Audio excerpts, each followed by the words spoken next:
হুসাইন রাদিয়াল্লাহু তাআলা আনহু 9 মুহররম দিবাগত রাত্রিতে 10 মুহররমের রাত্রিতে আমার ইমামে হুসাইন রাদিয়াল্লাহু তাআলা আনহু নিজের আত্মীয় স্বজনকে খিমায় খিমায় গিয়ে বলতে আসে, ও আমার আত্মীয় স্বজনেরা, আজকের রাত্রিতে তোমরা কেউ ঘুমিয়ে যাবে না। আজকের রাত্রিতে বেশি বেশি করে তোমরা আল্লাহর ইবাদত করো, তোমরা বেশি বেশি করে জিকির আজগার করো। যারা কোরআন তেলাওয়াত করতে জানো তারা বেশি বেশি করে আজকের রাত্রিতে কোরআন তেলাওয়াত করো। ইমাম হুসাইনের কাছে এসে বলে, হুজুর গো, বেয়াদবি মাফ করবেন, আজকের রাত্রিতে আমরা বেশি বেশি করে কোরআন তেলাওয়াত করব। কি জন্য একটু বলে দিন। আমার ইমামে হুসাইন রাদিয়াল্লাহু তাআলা আনহু বলতে আসেন, এই 10 মুহররমে আল্লাহ রাব্বুল আলামিন হযরত আদম পয়গম্বরের তওবা কবুল করেছেন। এই 10 মুহররমে হযরত ইব্রাহিম পয়গম্বরকে নমরুদের অগ্নিকুণ্ড থেকে যেন হেফাজতে রেখেছেন। বেরাদার, এই 10 মুহররমে ইউনূস নবীকে মাছের পেট থেকে পরিত্রাণ দিয়েছেন। এই 10 মুহররমে নূহ নবীর নৌকা খানা, নূহ নবীর কশতি খানা যদি পাহাড়ে গিয়ে ঠেকেছে। আর এই 10 মুহররমে আল্লাহ রাব্বুল আলামিন দুনিয়াকে ফানা করে দেবে। অতএব শোনো গো, এই রাত্রিতে তোমরা বেশি বেশি করে আল্লাহর ইবাদত করো, জিকির আজগার করো, কারণ আজকের রাত্রিতে আল্লাহ অনেক গুরুত্ব দিয়েছেন। তোমরা বেশি বেশি করে জিকির আজগার করো। তোমাদের মধ্য থেকে যারা কোরআন তেলাওয়াত করতে জানো তারা বেশি বেশি করে আজকের রাত্রিতে কোরআন তেলাওয়াত করো। ইমাম হুসাইনের বেটি হযরত সাকিনা এসে বলতে আসেন, আব্বা গো, আপনি বললেন এই সমাতে যে বেশি বেশি কোরআন তেলাওয়াত করো, তা আব্বা গো, আপনি কি আমাকে কোরআন পড়াবেন না? আপনি কি আমাকে কোরআন পড়াবেন না? ইমাম হুসাইন রাদিয়াল্লাহু তাআলা আনহু বললেন, বেটি রে, কেন কোরআন পড়াবো না? যাও বেটি, যাও, তাড়াতাড়ি করে ওযু করে আসো রে বেটি। হযরত সাকিনা ওযু করার জন্য আপনার জন্য বের হলেন গো। দুই এক কদম এগিয়ে গিয়েছেন, তিনি জানো থমকে দাঁড়িয়ে গিয়েছেন। বন্দন করতে করতে জানো আব্বা জানের কাছে এসে হাজির হলেন আমার ইমামে হুসাইন রাদিয়াল্লাহু তাআলা আনহু। বলে, বেটি রে, কেন বন্দন করতে আসো রে বেটি? সাকিনা বলেন, আব্বা গো, আপনি বললেন ওযু করে আসো, কোরআন তেলাওয়াত করতে গেলে, পড়তে গেলে, স্পর্শ করতে গেলে, কোরআন তেলাওয়াত করতে গেলে ওযুর প্রয়োজন। আব্বা গো, ওযুর প্রয়োজন, কিন্তু আমাদের ডেরাতে কাউরের কাছে এক ফোঁটাও পানি নেই। ওই ফোরাত নদীর পানি এজিদ বাহিনীর লোকেরা বন্ধ করে দিয়েছে। আব্বা গো, আমাদের মশকে কাউরের কাছে যেন এক ফোঁটাও পানি নাই, তবে কি আমার কোরআন পড়া হবে না?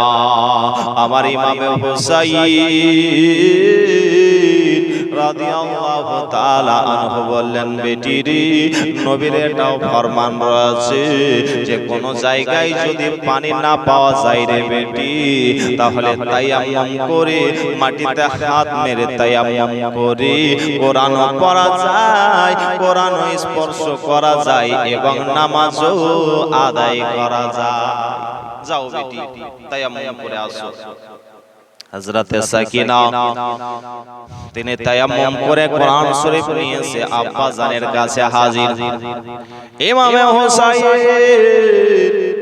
রাদিয়াল্লাহু তাআলা আনহু তিনি বললেন, বেটি আমি যেই রকম ভাবে কোরআন তেলাওয়াত করব, যেই রকম ভাবে পড়াবো, ওই রকম ভাবে বেটি সাকিনা তুমিও কোরআন পড়িও। বেরাদার আমার ইমাম হুসাইন জানো সামনে বসেছেন, হযরত সাকিনা আব্বার সামনে বসেছেন, মধ্যে কানে কোরআন শরীফ পড়ে গেছেন। আমার ইমাম হুসাইন বলে, বেটি রে আমার সঙ্গে সঙ্গে তুমি পড়ো আউযু বিল্লাহি মিনাশ শাইতানির রাজিম, বিসমিল্লাহির রহমানির রহিম। সূরা ফাতিহা 7টা আয়াত যেন আপনার তেলাওয়াত করা হলো গো। 7টা আয়াত তেলাওয়াত করার পরে আমার ইমাম হুসাইন সূরা বাকারার প্রথম আয়াতটা পড়েছেন, আলিফ লাম মিম। এই আয়াত তেলাওয়াত করার পরে আমার ইমাম হুসাইন বলতে আছেন, বেটি সাকিনা আজকের রাত্রিতে যে তুমি আব্বার কাছে কোরআন তেলাওয়াত করছো রে বেটি, আগামী কাল তুমি যদি আমাকে আব্বা বলে ডাকো, তোমার আব্বা আর সারা দেবে না। বেরাদারি মিল্লাত ইসলামিয়া ইমাম হুসাইন জানো বেটিকে কোরআন পড়াচ্ছেন, আর কোরআন পড়াতে পড়াতে জানো 2 ফোঁটা পানি পড়ে গেল।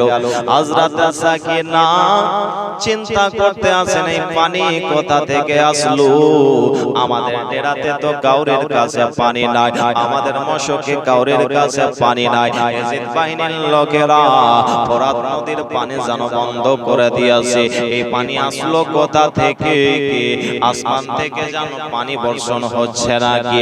হযরত সাকিনা একটু যেন আপনার আকাশ দিকে তাকাতে যাচ্ছে, দেখতে আসেন আমার আব্বা জান ইমাম হুসাইন, তিনি যেন ক্রন্দন করতে আসেন। হযরত সাকিনা তিনি যেন জিজ্ঞাসা করতে আসেন, আব্বা গো আপনি কিসের জন্য ক্রন্দন করতে আসেন? আমি কোরআন তেলাওয়াত করতে চাইলাম বলে কি আপনি দুঃখ পেয়েছেন, আপনি কষ্ট পেয়েছেন? আমার কি বেয়াদবি হয়ে গেছে? ইমাম হুসাইন রাদিয়াল্লাহু তাআলা আনহু বলতে আছেন, বেটি সাকিনা কোরআন পড়তে চাইলি রে বেটি বলে দুঃখ পেয়েছি, কষ্ট পেয়েছি না। ও বেটি সাকিনা আজকে রাত্রিতে যে তুমি আব্বার কাছে কোরআন তেলাওয়াত করছো, তোমাকে সন্ন্যাস পর্যন্ত পড়াতে পারলাম না। কোরআন শরীফের শেষ আয়াত ওয়ান্নাস পর্যন্ত তোমাকে পড়াতে পারলাম না রে বেটি।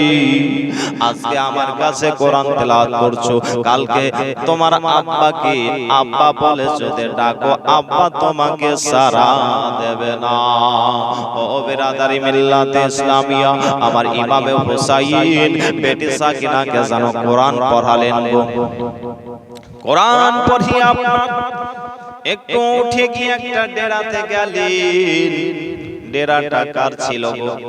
ডেরাটা হচ্ছে ইমাম হুসাইনের বোন জাইনাবের ডেরা। আমার ইমাম হুসাইন ওই ডেরার সম্মুখে গিয়ে হাজির, যেন দাঁড়িয়ে রয়েছেন ইমাম হুসাইনের বোন জাইনাব।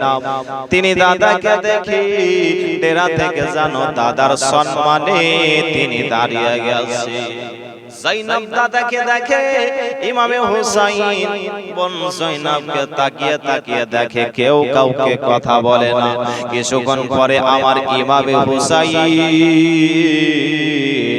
এক পা করে আগিয়ে গিয়ে বোন জাইনাবের এই হাতটাকে ধরে এই কবজিতে যেন একটা চুম্বন দিয়ে দিয়েছে। বোন জাইনাবের এই কবজিতে একটা চুম্বন দিয়ে দিয়েছে। জাইনাব কি করলেন?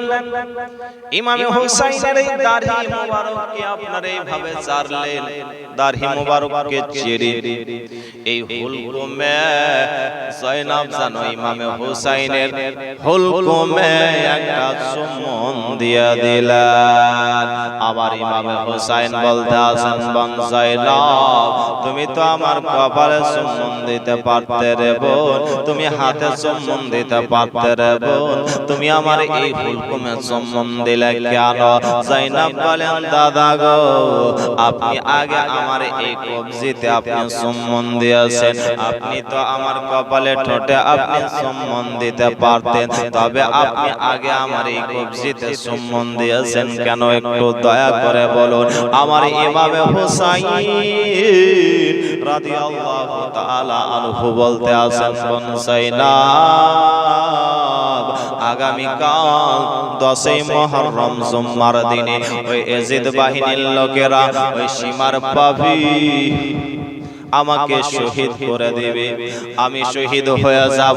শহীদ হয়ে যাওয়ার পরেও তাদের কিন্তু দিলের খয়েশ মিটবে না, তাদের রাগ মিটবে না, আমাদের ডেরাকে যেন পুড়িয়ে দেবে, আগুন ধরিয়ে দেবে, তোমাদের মাথার ওড়নাকে যেন ছিনিয়ে নেবে। ও বোন যায়েনব, তোমার হাতে লোহার যেন জাঞ্জির পরিয়ে দেবে ওই এজিদ বাহিনীর লোকেরা। লোহার জাঞ্জির পরার আগে আমি জান্নাতি হাতে একটা চুম্বন দিয়ে দিলাম। আমি তো বলে দিলাম কিসের জন্য চুম্বন দিয়েছি। বোন যায়েনব, তুমি আমার এই হুলকুমে চুম্বন দিলে কেন? কিসের জন্য দিয়েছো একটু বলো। হযরতে যায়েনব বলতে আছেন, দাদা গো, আগামীকাল 10ই মুহররম জুম্মার দিনে ওই সীমার পাপী আপনার এই হুলকুমে তালোয়ার চালাবে। ওই সীমার পাপী তালোয়ার চালার আগে আমি জান্নাতি জওয়ানদের হুলকুমে চুম্বন দিয়ে দিয়েছি। বেরাদার দাদা বোনের সঙ্গে কথাবার্তা হচ্ছে রাত্রি বেলায়। যায়েনব জানো বলেন, দাদা গো, আজকের রাত্রিটা মনে হচ্ছে অনেক বড় হয়ে গিয়েছে, এই রাত্রি মনে হচ্ছে পার হয় না দাদা গো। আমার ইমামে হুসাইন রাদিয়াল্লাহু তাআলা আনহু তিনি বলতে আছেন, বোন যায়েনব শোনো, দেখবে যে রাত্রি বড় মনে হবে, যে রাত্রি পার না হবে, ওই রাত্রিতে বেশি বেশি করে বোন তুমি কোরআন তেলাওয়াত করো, বেশি বেশি করে কোরআন তেলাওয়াত করো, দেখবে তুমি রাত বুঝতেই পারবে না রাত পার হয়ে গিয়েছে। বেরাদার, জিনাদের ঘরে কোরআন নাজিল হলো, তিনারা শহীদ হতে যাচ্ছেন, তবু কোরআন ছাড়েন না, কোরআন পড়ে যায়। আর আমরা আজকে কি করছি? আমরা কোরআন তেলাওয়াত করছি না, কোরআন কোথায়? ঘরের তাকে পড়ে রয়েছে। বেরাদার, কোরআনের সঙ্গে মহব্বত রাখুন, কোরআনকে বেশি বেশি করে তেলাওয়াত করুন। যত কোরআন তেলাওয়াত করবেন আপনার দিলের ময়লা ঝরবে, আপনার গুনাহ ঝরতে থাকবে। নবী পাক সাল্লাল্লাহু তাআলা আলাইহি ওয়াসাল্লাম বলেন, খায়রুকুম মান তাআল্লামাল কুরআনা ওয়া আল্লামা। যেই ব্যক্তি কোরআন তেলাওয়াত করলো, অপরকে শিক্ষা দিল, সেই হচ্ছে সবথেকে উত্তম। মহব্বত এবং সুবহানাল্লাহ। যেই ব্যক্তি কোরআন তেলাওয়াত করলো, নিজে কোরআন তেলাওয়াত করলো, অপরকে শিক্ষা দিল, সেই হচ্ছে সবথেকে উত্তম। তো কোরআনকে মহব্বত করুন, কোরআনকে বেশি বেশি করে তেলাওয়াত করুন। কোরআন মধুরে বাণী আমি যখনই শুনি আমার মন ভরে যায়। কোরআন মধুরে বাণী আমি যখনই শুনি আমার মন ভরে যায়। শোনো মুমিন মুসলমান, পড়ে দেখো না কোরআন, কত শান্তি পাওয়া যায়। কোরআন মধুরে বাণী আমি যখনই শুনি আমার মন ভরে যায়। শোনো মুমিন মুসলমান, পড়ে দেখো না কোরআন, কত শান্তি পাওয়া